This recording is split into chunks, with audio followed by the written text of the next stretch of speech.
to Jake Jackets. Gear up to fire the cannon and hit the ice with your host, Jay Ashdown and Jake Gehringer.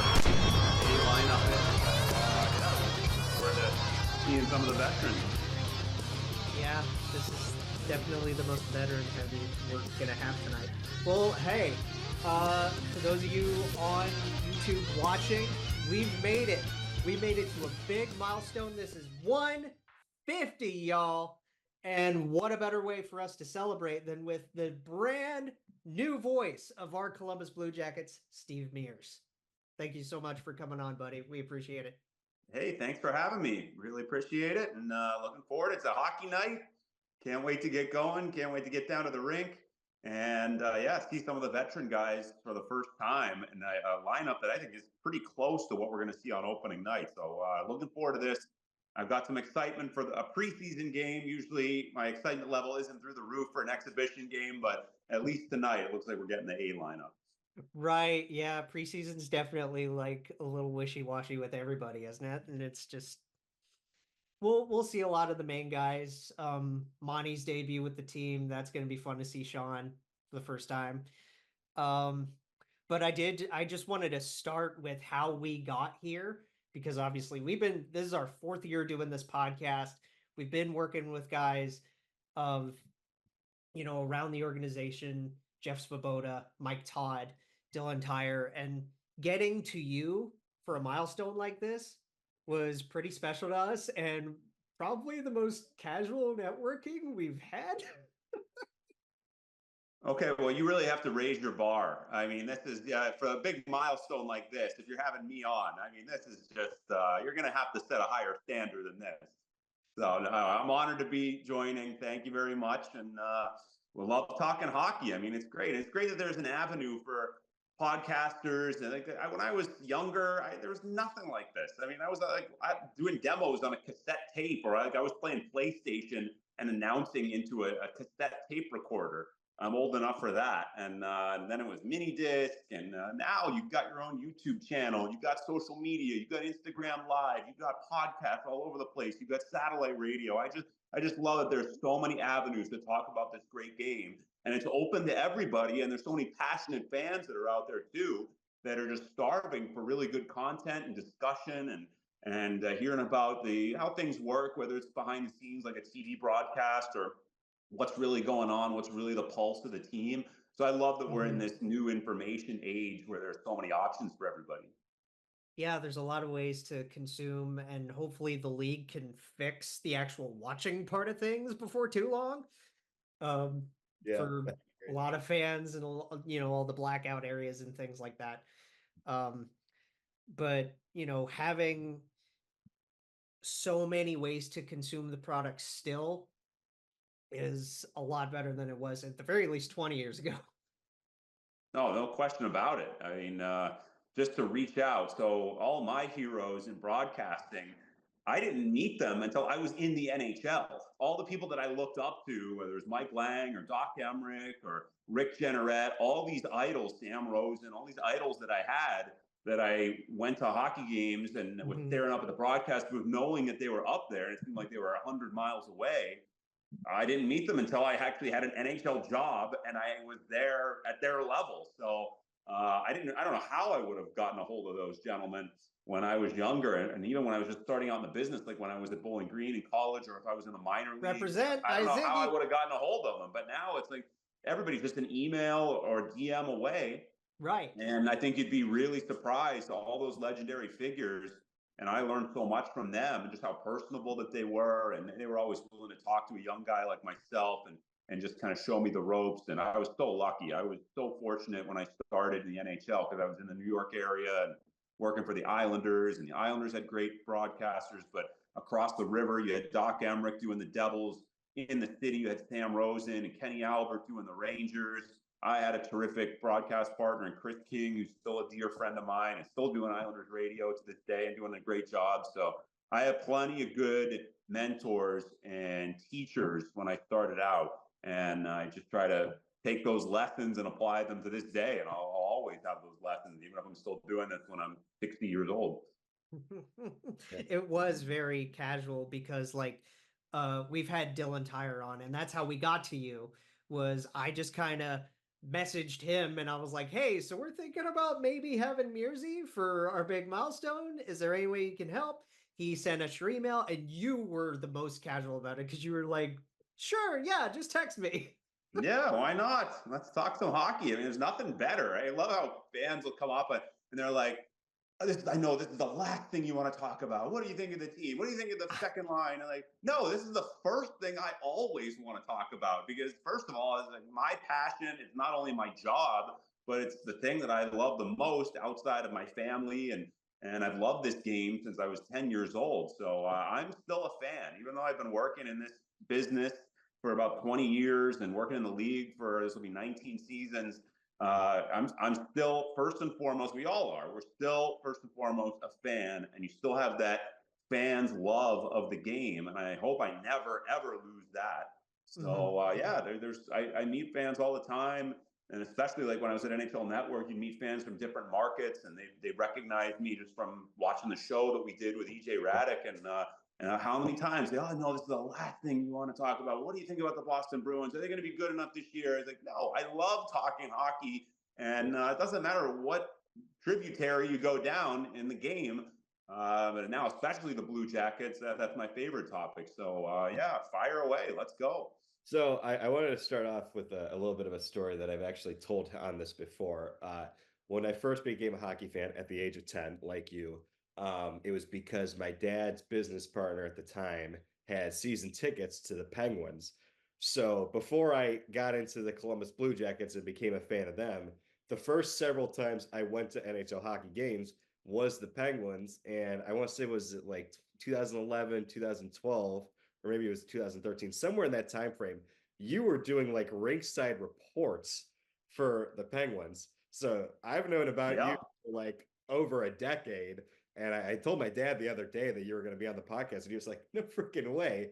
So it was kind of cool when we found out that you were going to be the play-by-play guy for the Blue Jackets, because I've been familiar with you for as long as I've been a fan of the sport in general. Well, thank you. Again, you got to raise your bar, get a bigger guest for the next milestone. Please let me know. I mean, no, so back then I was doing, you're probably referencing the scoreboard. The Penguins, I did Penguins radio. I was just like a Penguins radio host around 2009, 10, 11, 12.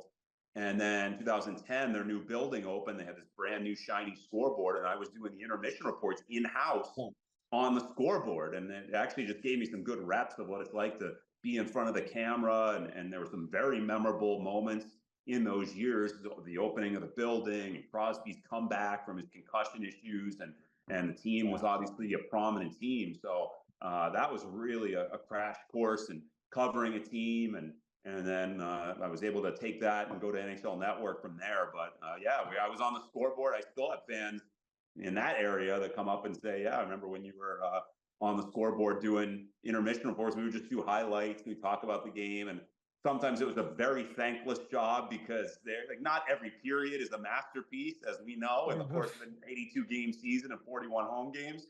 But it was still really fun, and it was cool to be announced, especially on those really special nights.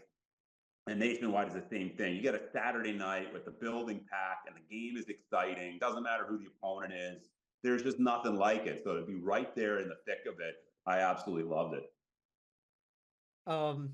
So like a big thing that we always ask, whether that's when we had Jeff on, whether we had Dylan on, what are some networking things that you can give to younger guys that are like us, like whoever might be wanting to get into the, broadcasting aspect of the sport? Again, I'm a fellow Falcon like yourself, and I went to the film production program. So that allowed me to get into the media side of things and learn how to make this. But if there's any like advice that you could give to people watching that, want to get into what we do. Absolutely. One of them I already said, and I talked about it earlier, just the fact that people are so accessible now. And just as case in point right here, just reaching out, as simple as sending an email and we connect. And now here we are chatting. you'd be surprised that some of the legendary figures in sports media are so willing to help out younger people. And I saw that right away. I mean, one of the nicest human beings I've ever met is Doc Emmerich, and he would Oh, give of me course. notes before the game, and just the kindest, most gentle soul. And he's legendary. He had no business talking to like this annoying rookie Islanders announcer, 26 years old, and like he unloaded all his wealth of knowledge, and was so, whether it was about play-by-play or it was about the New Jersey Devils or whatever. And then afterward, and we would trade. Like, I would give him one note, and for every one, he would give me about 75. So that was the ratio of information exchange. And then afterward, he would go, Steve, thank you for your time. And I would be like, thank me for my time. You're Doc Emmerich, and you're talking to me before the game. I just love that. And I always remembered that. And then throughout the entire process of coming up through the ranks, there were a lot of people who helped me, whether it was someone of Doc's level or just anybody. Like I just thought Chris Kerber, who's the longtime radio voice of the St. Louis Blues, and 25 years now. He's one of the best radio guys in the business, one of the best guys in the business. Just saw him at Nationwide the other night, and it reminded me that when I was in the minors in Louisiana, somehow I got in touch with him, and he had a phone conversation with me because I was about to interview for the Islander job. And again, he had no connection to me whatsoever. It wasn't like a close family friend or anything. He just heard that, and he wanted to help me out with my interview, and he gave me unbelievable advice. And one of the things he said, I was going into the interview with the New York Islanders, and I thought I was a total long shot. I was. And he said, just sit down before your interview, write down every possible question that you think they could ask you. That's good advice for any job application or interview. Just take a moment and write. And that's what I did the night before the flight to New York. That's what I did on the plane. I remember sitting in the window seat and just like, right, what could they ask me? And I was ready for every single thing because of that little nugget of advice that he gave me. So that's applicable to anybody going after a dream job. And he said, you know what, at the end of the day, at the very least, you're going to get an unbelievable experience. You're flying to New York for an interview with an NHL team. You're making connections. And that's another thing about networking and how important that is in this business, where the hockey world specifically and the sports media world, they're both very small. He said, at the very least, you're a CHL guy going to get an NHL interview, and that's an unbelievable accomplishment in and of itself. So just soak it all in. And I kind of took that mindset thanks to his advice. I went there, I nailed the interview, and luckily they were looking for like a young guy that they probably didn't have to pay that much, and somebody that could kind of grow with the team. And I ended up getting the job, and that was a big break for me. So just a little nugget of information like that, and somebody that was helpful toward me that I'll always be thankful for. What's the difference? Like, what's it going to be like for you? I know you said you worked with NHL Network for a little while. What's the biggest difference that you're going to find between like working under Pittsburgh's radio broadcast versus like coming in and stepping in for a guy like Jeff Rimmer on TV play-by-play? Yeah, well, I've got enough TV experience. I did 6 years, Penguins TV, called a bunch of games at NHL Network as well. So I'm not too worried about the TV side of it. As far as filling the big shoes of Jeff Rimmer, legendary figure, longtime voice of the Jackets, and the way he's passed the torch on to me, I'll always be appreciative of that. He's someone else who's been so helpful. And we had a phone conversation the day I got the job. And like, whatever you need, let me know if I can help you out with anything around town, or just like the overall the feel of being in Columbus and what the team is all about and some of their philosophies. Whatever you need, just let me know. And to know that he's only a text or a phone call away is just so wonderful. So I'll always appreciate that. I'm glad that he's going to come into Columbus occasionally and can say hi. And he's passed on the torch to me with such class. So greatly appreciate it. But you know what? I was just doing games in Pittsburgh, even though I didn't directly replace the legendary Mike Lang, that shadow is always there and always will be there for almost anybody that does any type of play-by-play in Pittsburgh, because he was such an instrumental figure in Penguin history and one of the greats of all time as far as the play-by-play guy goes. 40 plus years as the Penguins announcer, Hall of Famer, one of the greats of all time. one of the biggest influences and one of my idols.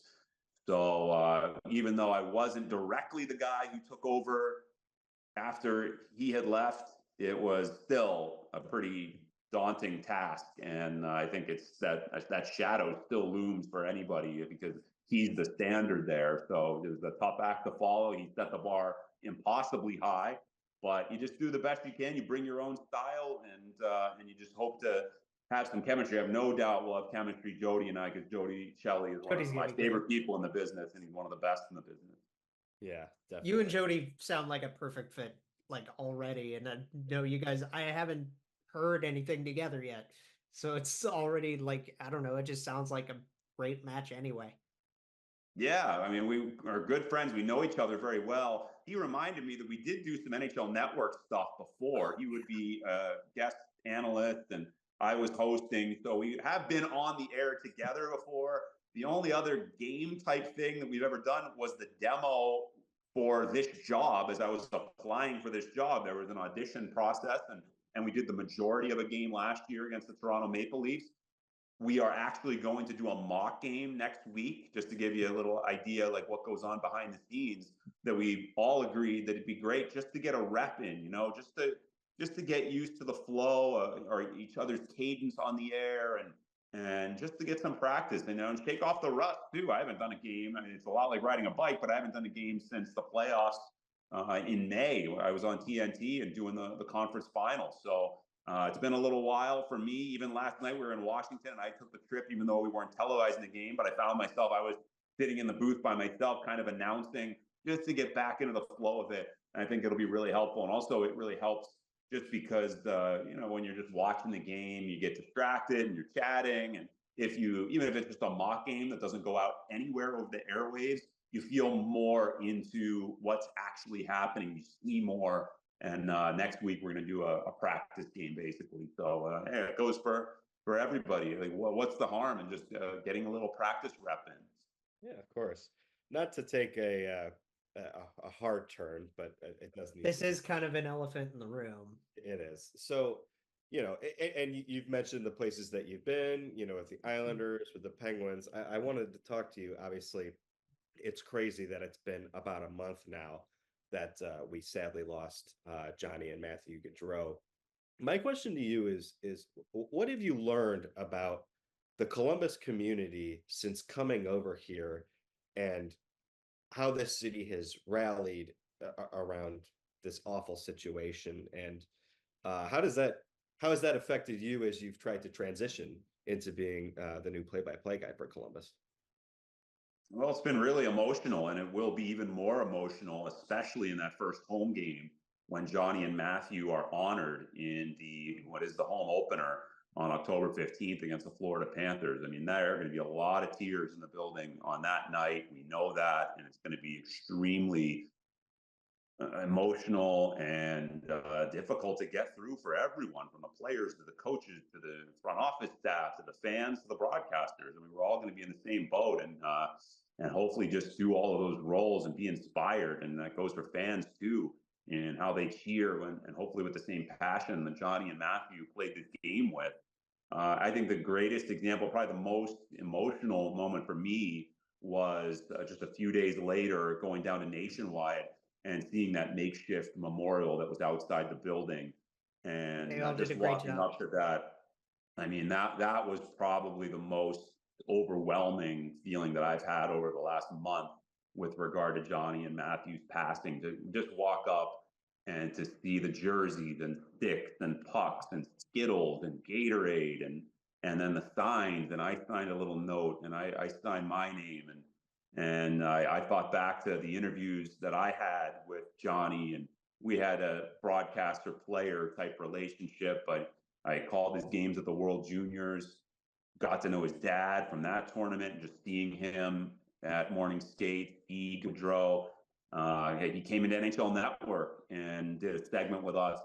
And also NHL Network is MLB Network. They're in the same building. He's a big baseball fan. So he was there and meeting John Smoltz and just having a great time.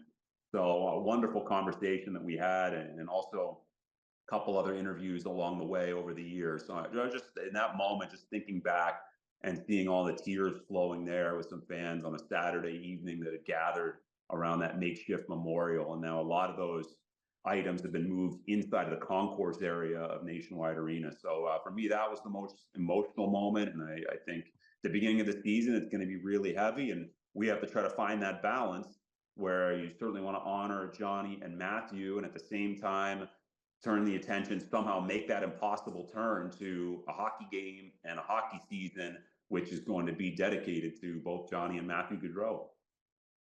We're all doing this for those two this whole year. That being said, how much is that going to be a driving force for you this year? And what are you like most looking forward to with this group? Well, I'm already looking forward to just working with everyone and getting to know them. That's one of the reasons why I'm going up to the preseason games, even though we're not televising them. It's been cool just getting to know some people in the organization. I've met them just in passing, a couple guys from World Junior teams, like I said, that same 2013 team that Johnny was on and scored 7 goals in 7 games. Also on that team was Sean Corrali. So I've always had this connection with Sean. Couple of years later, Zach Werenski did World Junior Tournament with Team USA, and I was still calling the games for NHL Network. So got to know him a little bit back then in, I think it was 2015. So yeah, just looking forward to getting to know the organization. And throughout the year, the Johnny and Matthew Gaudreau storyline, that will persist, and rightfully so, and he will be honored. And we're already seeing it, moment of silence at the Prospect Challenge, and so far every preseason game. Think about when we go to Calgary, how emotional that's going to be. Even hard. when we go to Philadelphia, New Jersey, and maybe even Boston, and really anywhere you go, because this is the hockey world rallying around this tragedy and showing their support for the Blue Jackets, because we're all a hockey family at the end of the day. So yeah, it will be an emotional season, especially at the start, and especially on October 15th at the home opener, but really throughout the year. But I've said it a bunch of times. The word that I keep coming back to is inspired. Just keep being inspired by Johnny, and because the way he played was inspirational. To be that small and to become an NHL superstar the way that he did, it was nothing short of inspirational, and that's why he was one of the greats, and he will be remembered forever. It's already been so choking to see like that they're keeping the stall there. They're putting the jersey up. Monahan's going to be right in there next to him like he's always been. So there's definitely parts that we need to still get through, as you can tell. And that's why we couldn't do this for a while, was just dealing with that. Yeah. And then we had scheduling issues, and now we're here, and we're happy you've been able to take the time with us to celebrate a milestone with us. Happy to join. Yeah, happy to join. I do. You mentioned that with Johnny in the locker room. I think that's fantastic. I love that his presence will be there, and the leadership of the organization has just been terrific. Don Waddell, Dean Evison, the leaders on the team, and they've asked the question. They posed the question, well, what would Johnny want? And the answer usually is to talk about the game, go out and play, and for the guys to be in their element, be on the ice and having fun, enjoying life just like Johnny and Matthew did. So that is kind of the lesson I think that we can all learn and take from this tragedy. So it is definitely going to be an emotional ride all season long, and I'm seeing it. This team is coming together. I know it's very early still in the preseason, but I love the way that the team has bonded from the early skates to the rookie tournament to these first few preseason games. Even last night, like we have this travel snafu. The game doesn't start till 8:39 p.m. in Washington. The players basically get to DC, and their bags and equipment roll in, and they get dressed right out of their equipment bags, which they probably haven't done since who knows when, like probably Pee Wee, right? Like youth hockey, where the bag just comes in, like nothing. Almost like the next step would be them actually carrying the bag. They didn't have to do that, but they get in there, they open up the bag, put the gear on, stretch maybe for a little bit, go right outside for warm up, and they put together a great game and they win against Ovechkin and the Capitals. And just the way the guys kind of rallied around that, I like seeing that. I like seeing how they did that, how Dean Evison handled that. He just said, go out and play hockey, just go out and play. And at the end of the day, it's just hockey. I don't care what the circumstances are. So, and Adam Fantilli talked about that after the game. He said, when was the last time you just got dressed right out of your bag and went out and played? I mean, it's like something I would do for beer league, basically. That is what I do. There's no equipment manager hanging my gear and having it nice and ready and polished and ready to go for a game night. So just something like that, and some of the laughs on the plane and everybody in a good mood after even a preseason win. I was really struck by that and impressed by one simple preseason game, but the way the team rallied around a weird circumstance. And now we're starting to get into the meat of the preseason here. We're starting to get the middle portion of these 8 exhibition games. So I'm gradually seeing this team grow, and I'm excited for what's ahead with this year. And I know that they will be one of the hardest working teams, if not the hardest working team in the NHL, because that's what Dean Evison and his style demands. And I think the Blue Jackets have the type of team to play that way, because some of the bigger bodies and aggressive players that they have and a pretty big defense, they will make it miserable. Even if they don't come away with the victory on the scoreboard, they will make it miserable for the opposition this year. And I think that really epitomizes Blue Jackets hockey and a Dean Evison coached team. Yeah. Adam's hat trick. Sorry, Jay. Just thinking Adam's hat trick. Matthew Olivier had a great game. Gavin Brindley getting in there on the scoreboard. The Michigan boys connecting on one was really fun. Just a great all-around game from a very strange, I'm happy you guys are safe too, coming home.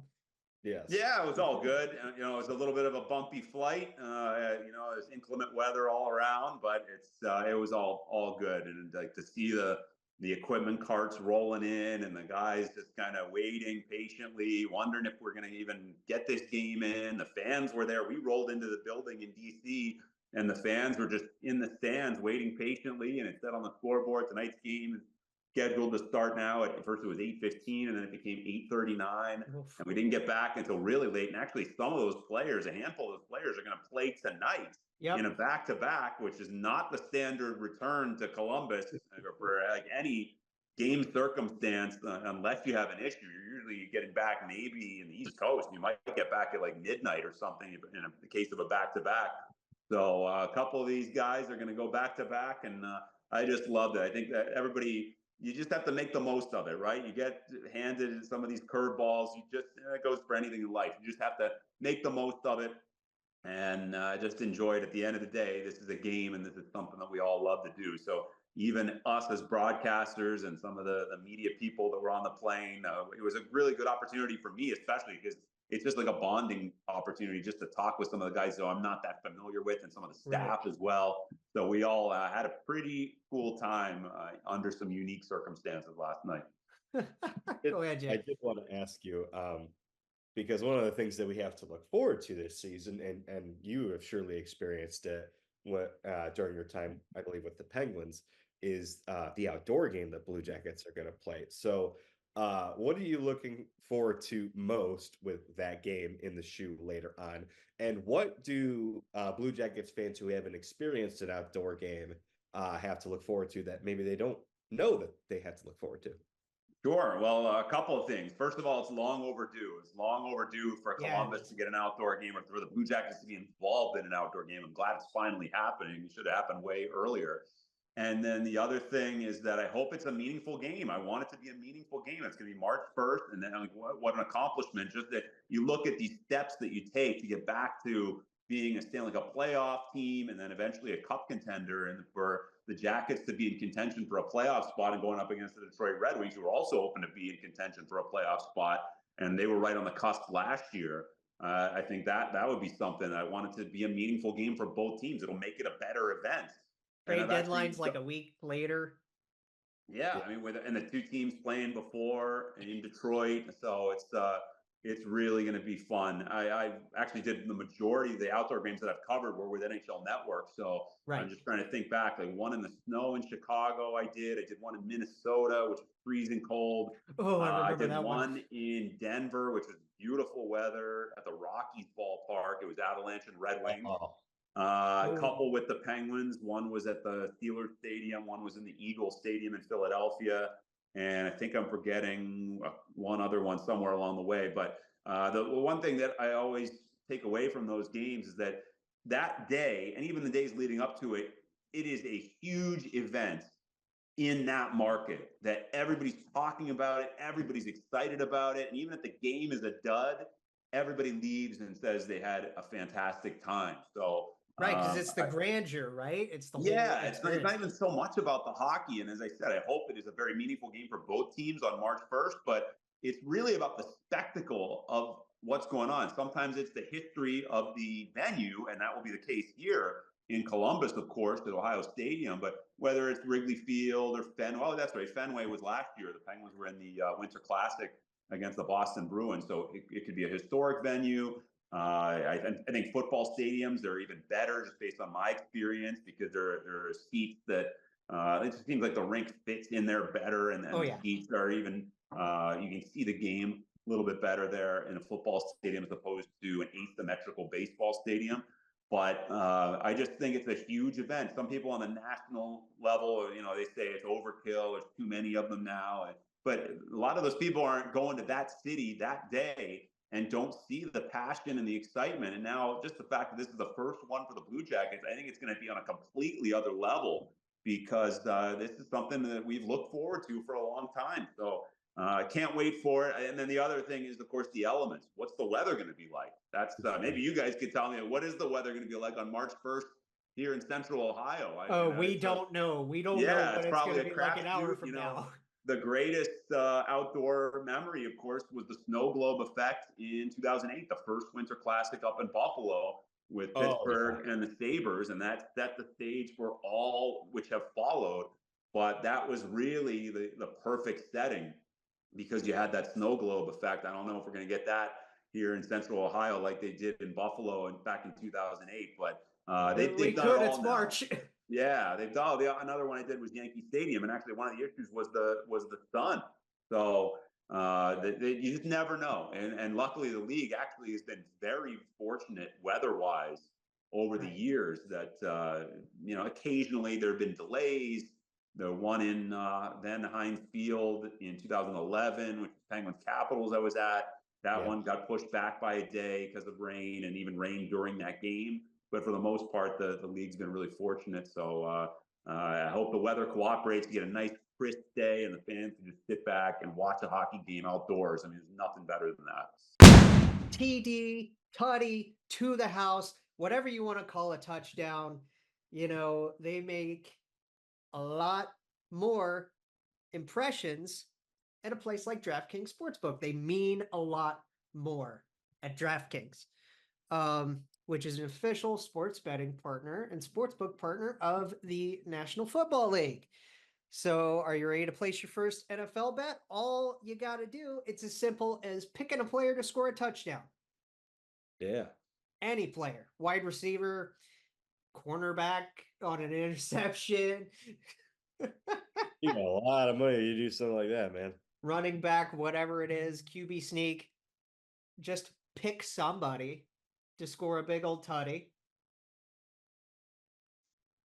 So what do we got? What are our lines this week? For what are we going into week 4? Oh, you know what? Yes, we're going into week 4. I'm going to start off with the Andy Dalton Bowl. I did want to talk about that first because, God, if we lose to our old buddy Andy, I don't know what we're gonna do. Yeah, it's weird. 2 weeks ago, you would have said, "Oh, that's an easy win," but now that Andy Dalton's back in the fold, you're like, I don't know about that anymore because he's got so much experience. He looked good in his last win, albeit against the Raiders. So the Panthers are plus 180 in that game. The Bengals are minus 218 on the money line. Okay, so at least it's a favor. Yeah, Bengals are minus 4.5 on the road.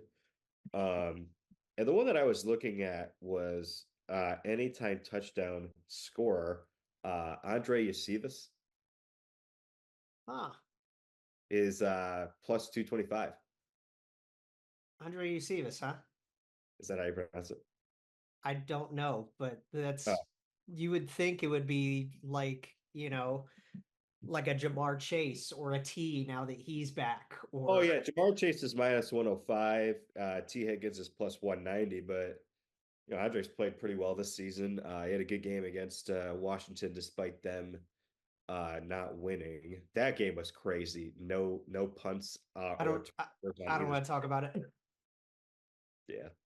I don't want to talk about it. I'm still mad. Fair enough. Fair enough. But I do expect the Bengals to get back on the right foot with that game. I don't think it's going to be an easy one, but Mhm. I can see them winning that game. And I mean, it's definitely not going to be an easy little kiddie bowl because you have an 0-3 squad and a 1-2 squad who, are just kind of for the last few years, we know the Bengals have had rough goes over the first few weeks, yes, but they're really bad start seasons. at the same time, like Joe's still healthy, thankfully, Yes. which in turn I would hope means that he could lead, you know, a good game this game because him and the offense looked fine last week against Washington. It was 95% defense. Yes.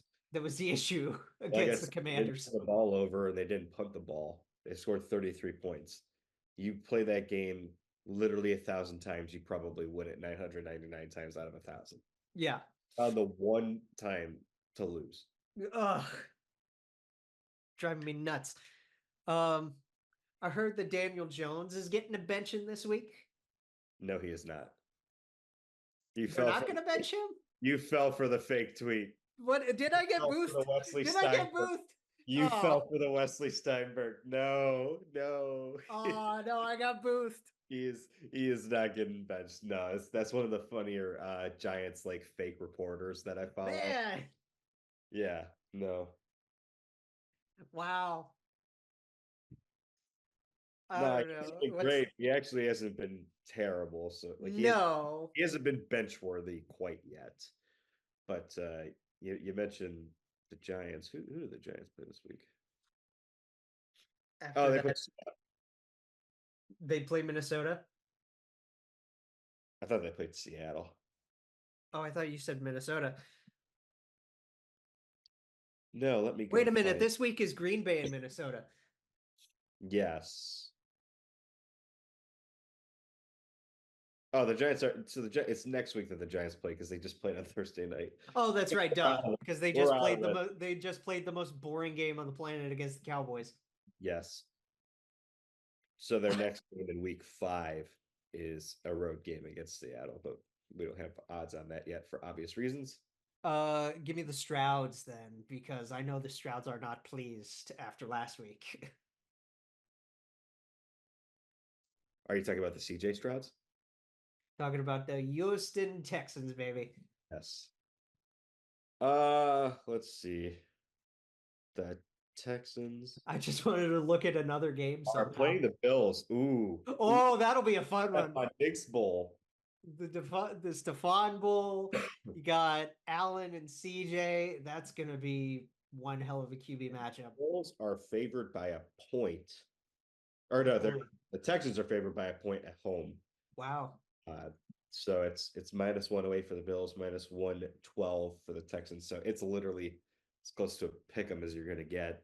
Can they please play that new No Moon theme that Grossi's composer made? Imagine if this game ends in a tie. Oh man. If this game ties, I know Mixon's hurt, but like both teams have really strong running games. They have phenomenal passing games. I mean, look at the quarterback play, right? Yeah. Texans are coming off a bad loss to Minnesota. Not bad.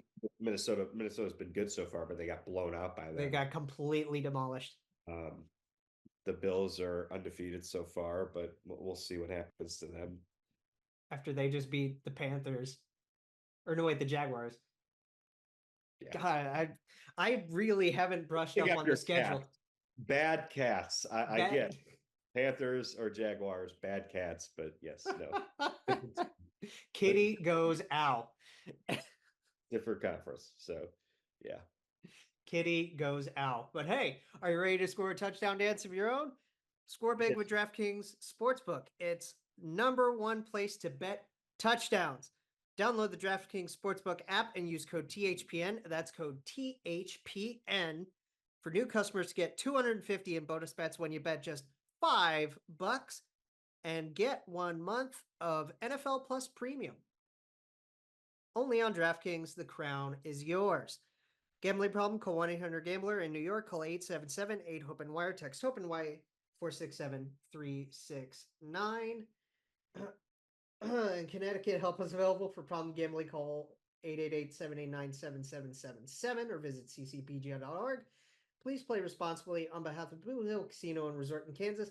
21 plus, age varies by 21 plus, age and eligibility varies by jurisdiction. Void in Ontario. Bonus bets expire 168 hours after issuance. For additional terms and responsible gambling resources, see dkng.co/ftball. NFL Plus Premium offer available only to new and former NFL Plus subscribers. Additional NFL Plus Premium terms at nfl.com/terms. Thanks, guys. We don't want to take up too much of your time. We know you got to get ready to go. But I did, just as a Falcon, I wanted to ask if there were any experiences in college that like we could relate to together that you really enjoyed in your time back in the day. Because I miss BG. It's been a long time since I've been back. Eating Polly-Eyes breadsticks. Oh, Polly-Eyes. Yeah, that's probably one. All my the best. Falcons can relate to that. After several beers the night before at the Brat House, which I is was a stone's throw bar. guy, so the Brat House. I've gotten a chance to know these Falcon alums over the years, like Kenny Morrow, who was a part of the Islanders dynasty, of course, and went to Bowling Green prior to the Miracle on Ice. He was at George McPhee in the late 70s, but he told me he hung out at the Brat House in the late 70s. Wow. And then Dan Bilesma told me he went there, and that was a hockey bar when he was there, like in the late 80s, early 90s, playing with Rob Blake. And then when I was there with Kevin Bieksa and our generation in the early 2000s, and I'm sure it's still thriving. So, things like that I've already met a lot of Falcons, and they know I went to BG, so they come up and it's amazing how many Falcons I met here in Columbus. And we talk about that and say, Mr. Spots and Polly-Eyes and the Brat House and Howards, they're all still great. Yeah, what's the Howards was one. Easy Street. Yeah, I love Easy Street. That was the best. I didn't do Easy Street a lot, but I was more of a stone's throw guy. Oh, see, I don't know what that is.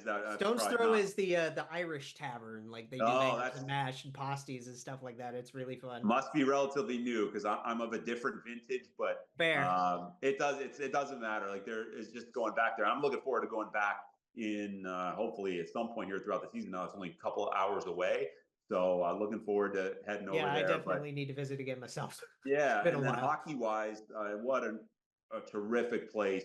It was awesome to just get your feet wet and broadcasting. The slate's fantastic. They gave me a chance when I was a freshman, and you don't always get that opportunity when you're that young to get on the air and to get reps of doing a hockey game. So I got to do Falcons against Michigan State Spartans as an 18-year-old freshman, and Ryan Miller is in goal for Michigan State. Sean Horkoff was playing for the Spartans, among other NHL players. And I was a freshman. I got to do that, and then I got to do a bunch of games throughout my entire 4 years there.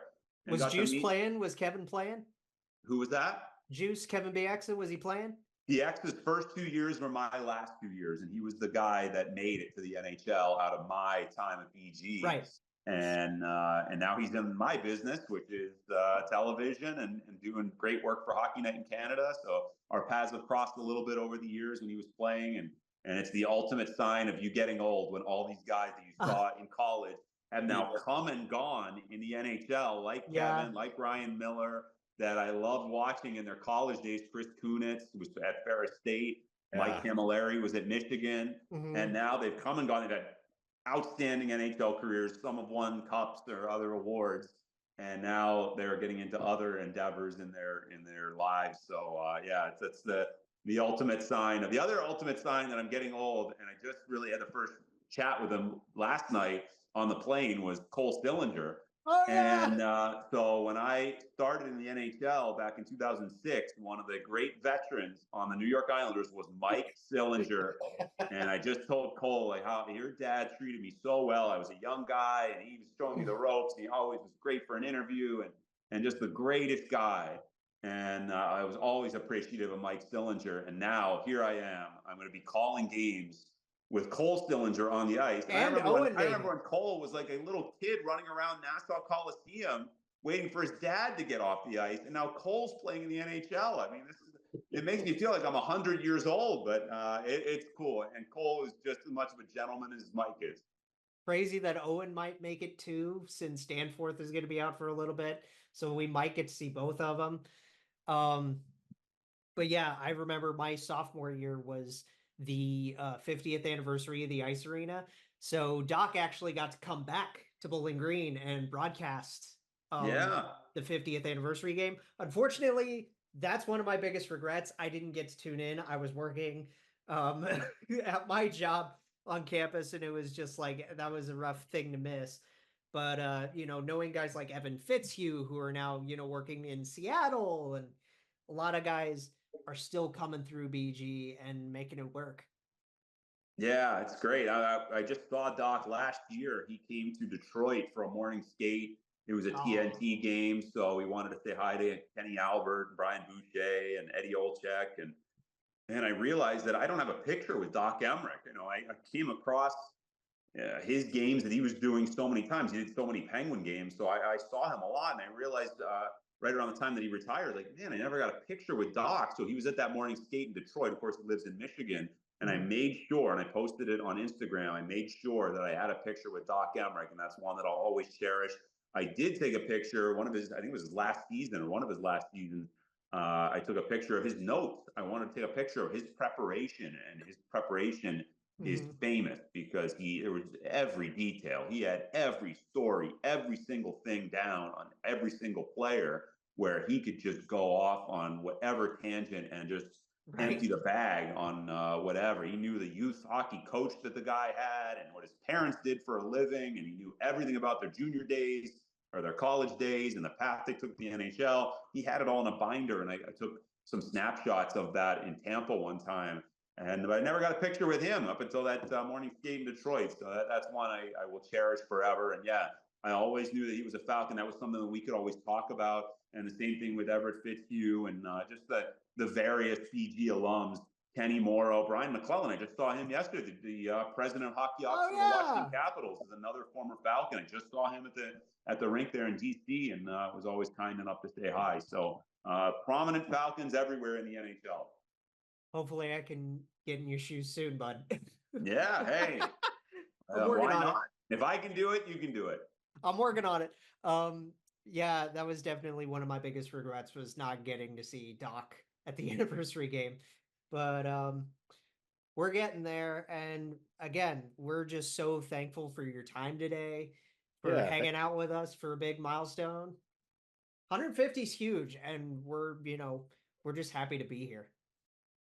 Good for you. Keep up the good work. Hope I can join sometime again, especially once we get going with this season. And I love that the Blue Jackets fans have been so welcoming to me and also my family, from the neighborhood that we're living in to just seeing them around the rink. And something that I did on Wednesday at the first home preseason game, I'm going to do again tonight, where I just put it out on social media, since I'm not working, but I'm just there watching. I was like, why don't I just go down by the cannon and just hang out? And a ton of Blue Jackets fans came over and introduced themselves, and they were so awesome. It was so fun. I'd never been down there before. Because you're up in the press box. The only times I've been there nationwide have been doing games. So I was like, you know what? I never hung out by the cannon before. So I put it out there, and sure enough, on a Wednesday night, first preseason game, here we are, and just the fans coming over in droves and just saying hello and welcome to Columbus, and look forward to watching. So I think that is just so heartwarming to see, and I'm just so appreciative of all the kind words and everyone being so welcoming to me. I'm not surprised just because I know from going to BG, I know what the Ohio Midwest hospitality is all about. And now I'm seeing it firsthand. So I'm going to do that again tonight. Going to hang out. So if anybody's watching, if you're going to the game tonight, come on down, first intermission. Unfortunately, this won't be posted until tomorrow, but okay. Well, hey, maybe We I'll can do it make an next week too. Maybe I'll do it next week. We'll see. Because once the season starts, I kind of have a job to do. So yeah, that's very fair. I can't really get down to the cannon when the season starts, but I'll be working. But yeah, I'm looking forward to it, and it's fun to just get to meet people and learn about how long they've been fans, and you meet some fans that have been there since day one in 2000, and season ticket holder, long-time season ticket holders, and as I said, nothing better than talking hockey. So I love just chatting what they think about the line combinations, what they think about the team, and where everything's at with where the team stands in this progression leading up to the first game on October 10th. Yeah, the canon is why this podcast exists, because that's how me and Jake actually met. Yeah. Oh, nice. Yeah, well, it's a good meeting place. And yeah, I didn't realize, I know how the whole operation, I know how it works, and I know the canon is authentic. I don't think I realized that like there's actual debris that comes out of the cannon, and there's like plexiglass in front of it that they have to wipe down. And so I actually saw it, and Denton Matejchuk scored a really nice goal right in front of me. So then I got to see the cannon fired off right next to it and meet the cannon crew. And I had a blast. So I'm doing it again tonight. I'm looking forward to it.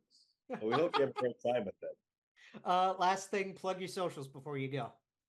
Yeah, just Mearsy NHL. Looking forward to posting a lot this season, and just some kind of behind the scenes things. We were talking about doing some Instagram live, and just cool. I know people like to see just like what goes on behind the scenes, whether it's us traveling or how a TV broadcast comes together, what it's like up in the broadcast booth. Last year, I did an NHL food tour where I went to one cool place in every city. I'm not going to quite do that, but you never know where we're going to go for dinner. But the night before a game, I still have to feel it out with this new group. But I love that we go to these awesome cities. So like, why wouldn't you take advantage and try to find a unique place for dinner? Right. And I really enjoyed doing that. And I posted all the videos, 32 cities. It's all out there. Do you have a favorite? That's somewhat, it's too tough to, I mean, I did a lot of research on those, and sometimes dinner wasn't an option because you get in for a back-to-back, right, let's say, and the only options are breakfast and lunch. So I went and found a brunch place. So there were some good, but I will say there was a place called Bar La Grassa in Minnesota, and I'm tempted to go there because the first game, of course, is in Minnesota, and a wonderful Italian place, downtown Minneapolis. Of course, the arena's in St. Paul, but it was phenomenal, very unique, not just your average pasta dishes, but some of the most unique pasta dishes that I've ever had. So I put that video out there, and there's one for every city, and I know there's even better ones out there, but just found some cool spots. Didn't have to be fancy, and did a little NHL food tour. So if anybody has recommendations, I'm all ears. Well, Mearsy NHL. At Mearsy NHL, that's everything, right? That's Instagram, that's Twitter, that's everything you're on. Steve, thank you so much for your time, man. Like, we couldn't, honestly, we tried, but you've been the best one yet. Make sure to tell that to Tyre, make him jealous. Oh, please. No, hey, Dylan's a great guest. But he's awesome. In general, you just for the next big milestone, come up with a real celebrity. That's whatever you can do, whatever you can find. But as I said, if you're interested in talking with some of these great broadcasters that I look up to, and they're just a lot of them are just an email or DM away, and they're very helpful and willing. So if you're young and in the business, it is a wonderful resource to have nowadays. Whereas when I was younger, it was going to have to be like a letter in the mail, and you didn't even know if it would get in the hands of that person, or you might have to hang out in the parking lot of the practice rink or outside the NHL arena and just hope that you get lucky to get a glimpse of these people. But today in this information age, you can connect with almost anyone. So I'm glad it's one of the real benefits of living in 2024 that some really prominent people and people that you admire and look up to are just an email or a DM away. I can see Jay's been blushing this whole time just because like you've been an idol of his for a while. it's some of the dumbest things that pop in my head when you were talking about like sending in a letter, and I was just thinking, yeah, it's better to live now than the era of carrier pigeons, I suppose. Right. Yeah. And who knows what it's going to be like in 20 years, how we're going to be communicating. But Yeah. it is special. And also it goes both ways. Like for me, like just to get some social media messages from fans and just to have that instant connection with so many people in Columbus. Mhm. It's really cool, and we're going to keep that going. We're going to have a lot of fun on social throughout the season. The Blue Jackets have a terrific social media team that they've been helpful in giving me some Of course they do. ideas, and we got a lot planned for the season, not just on the television side, but also with the Jackets social team and the Valley Sports social team. So we're going to get it all going, and can't wait. Well, again, Steve, thank you so much for your time, man. And I don't know, we might do a little bit after this, but we just want to thank you again Yeah. because this was We hope really, to have really you on fun. again soon. Anytime, Absolutely. happy to join. Thank you for having me. And yeah, I got to get in the car and head down to Nationwide and get ready for the Buffalo Sabres. So let's go. Looking forward to chatting with everybody throughout the season. Thanks a lot for having me. Let's go, boys, and we'll definitely be in touch again. Okay. This episode is sponsored by BetterHelp. Are you like learning anything new recently? Is there something that you've always wanted to learn? Not me personally, but my mom is actually learning sign language. Oh yeah, like there's a lot of language is a big one for adults, right? Yeah. Like now that we're in back to school time and Yeah. we're going through all of that, like I feel like college students, college graduates, we're always still trying to learn something new Yeah, when there's time. Mel's learning German too. So Ooh, yeah. I've always wanted to like because my school only offered Spanish because Yeah. how small it was. I always wanted to like learn I wanted to learn French, and I never had the time in college because I had other things going on. Exactly. Yeah. I took it Um, for 4 years in high school. right. Um, but there's, so many things, new skills, new, wanting to do what we do with the Mhm. podcast thing, the video editing. That's something that people want to learn for fun. Some people want to be car people. Um, Yeah. a lot Yeah. of people want to be car people. Learning an instrument, just pick it up and learn how to play guitar or play some drums or something like that. Right, exactly. Drums is a lot harder than people make it out to be. Oh yeah, yeah. Absolutely. Um, but yeah, maybe even you just want to beat your buddies at bowling. Or Mario Kart. Or yeah, just practice grinding out Mario Kart, right? Therapy can help you reconnect with that kind of curiosity, right? Because your Yeah. back to school days, like I said, they never really end. Yeah. Going to therapy can give you coping mechanisms to learn. They can give you just different ways to think about your life. Ways to Different perspectives, organizational tactics, all that kind of stuff. So if you're thinking about it, give BetterHelp a try. They're really flexible. It's online only. You can go through, video calls, you can go strictly through messages. And one thing that's really nice is the way they organize things. You take a really brief questionnaire and they'll match you up with one of their licensed therapists. And then switching, if things don't work out, is really easy and it's free of charge. Nice. So rediscover your curiosity with BetterHelp. Visit betterhelp.com/THPN today to get 10% off your first month. That's BetterHelp, BetterHelp, HELP.com/THPN. I know that cut at the end of the show, like I know that cut was like we went longer than we thought he was going to. Well, yeah, we thought we probably had about a half an hour and it went about 45 to 50 minutes. So that was So if that cut's a little awkward, I'm sorry. yes. But yeah, we were waiting for this show for a really long time. We've been doing this for 4 years and 150 episodes. Yes. Like we were talking about this when we got into the Zoom call. Like we can't even believe it still. Yeah, I mean, we've been doing this since what I want to say Since June. Seattle's first year.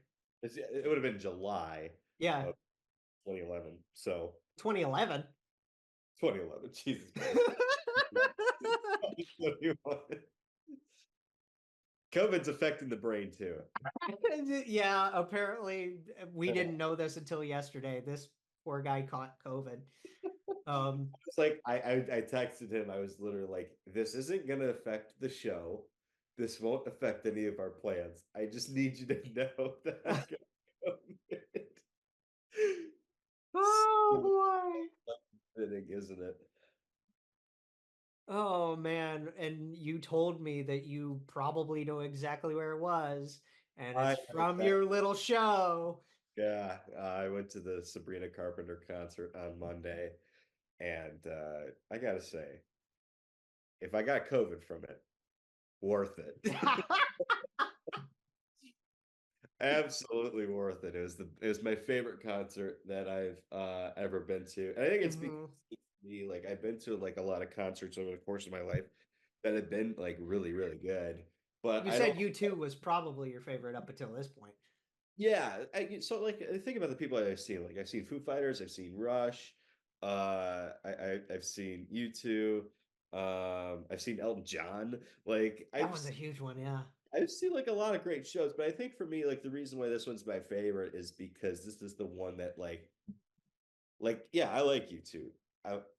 Yeah, it's Elton John. Yeah, I love Foo Fighters, you know, et cetera, et cetera. But like Sabrina Carpenter, I listen to like every fucking day. Like Sabrina Carpenter. Right.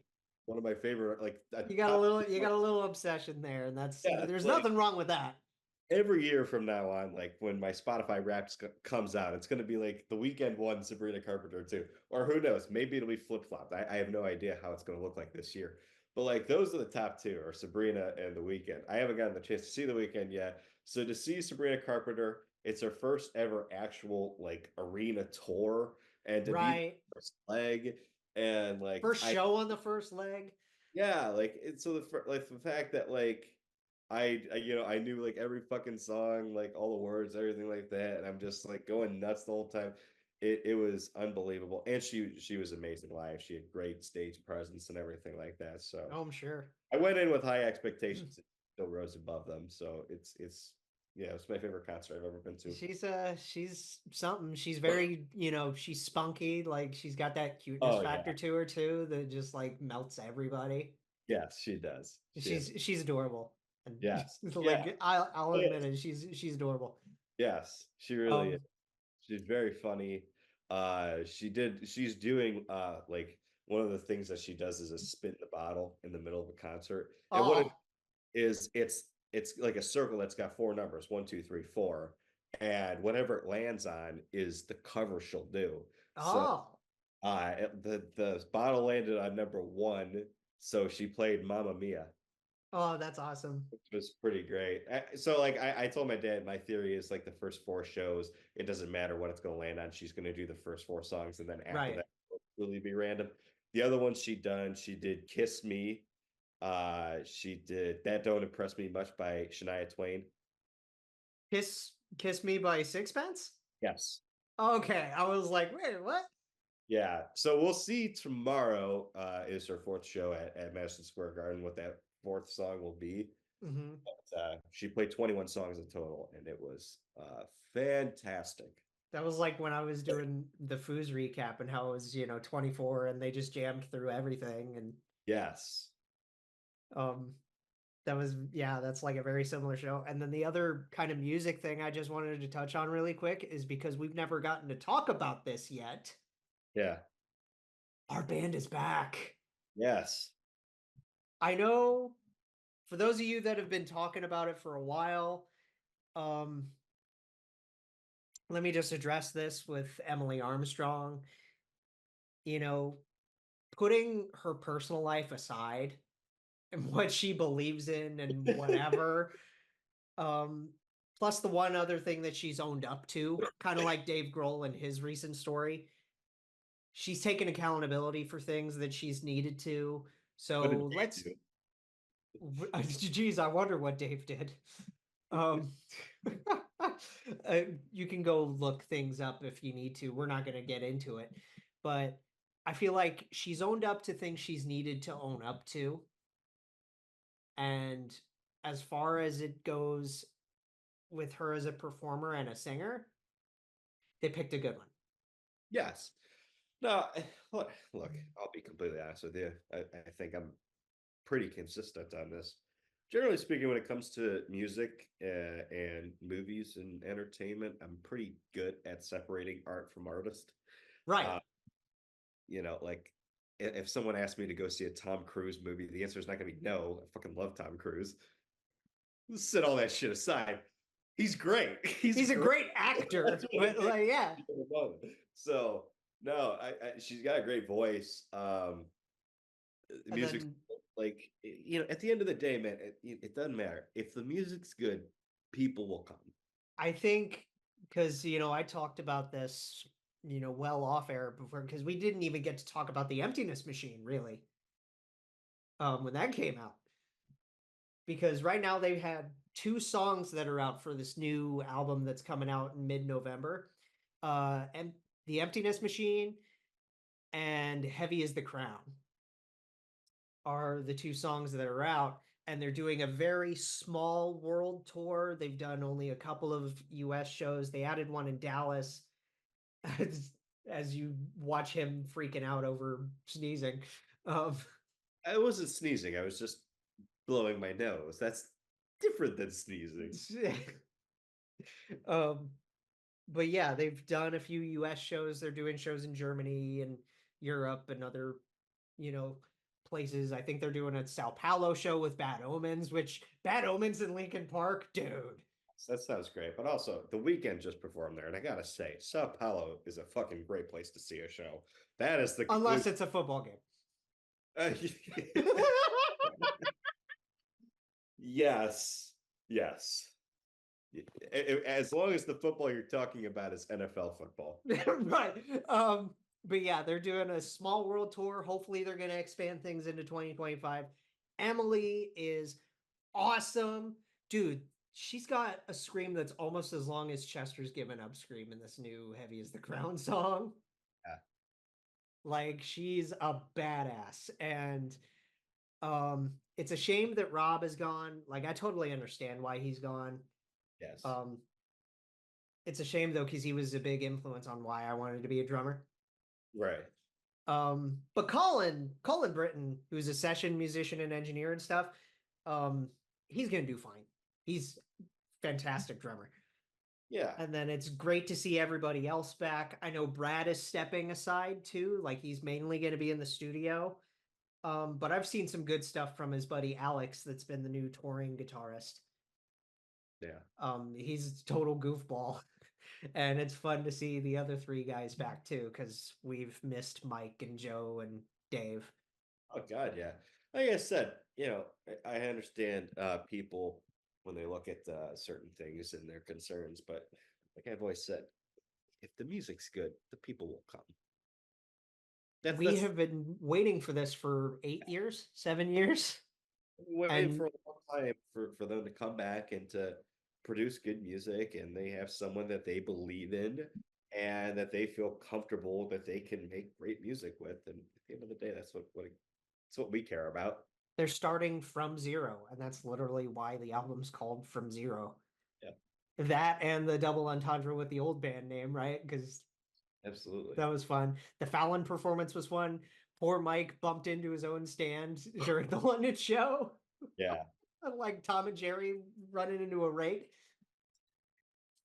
It was kind of funny, but like it's just great to see this band back. Definitely. November 15th is going to be a really fun day. And this has been a really fun special show for us, obviously with Mearsy, and that was a great interview. He really say he can answer questions. I mean, he would really truly get into them and expand on things. Like there was no one sentence response to any of those questions. So I appreciate his ability to go deep on the questions. He's a good storyteller. Yeah, no, that was wonderful. So he's going to do a really good job here, and I'm really looking forward to him calling our games. New friend of the show. Mm-hmm. And now that it's funny because like now that we've had Jeff and Dylan and now Steve, and they're all, you know, willing to come back and hang out. Obviously, when there's time. Yes.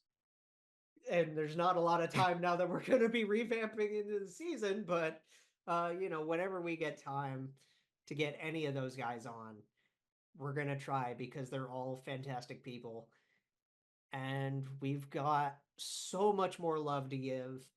Yeah, and who knows who else we can get from the organization out. So we'll see. It's just the start, you know? Yeah, just starting in year 4. Yeah, and in some ways, yes, absolutely, yes. In some ways, we're starting from zero. This is an interesting thing. And again, we know that this season is for 13 and 21. Yes. And that's a big part of why this feels fresh. Yeah, and also just, you know, obviously that, but just in terms of everything else that's changing. New GM, new head coach, new voice of the Blue Jackets. Like there's a lot of change here. So, you know, starting from zero sounds like, is that what we want to name the episode? Or do you want to call it from zero? Do you want to make it a Mearsy thing? Like, I don't know. We'll figure it out. But next, Zero Feet Mears. From like a song title that like it's just Zero featuring Steve Mears before the album.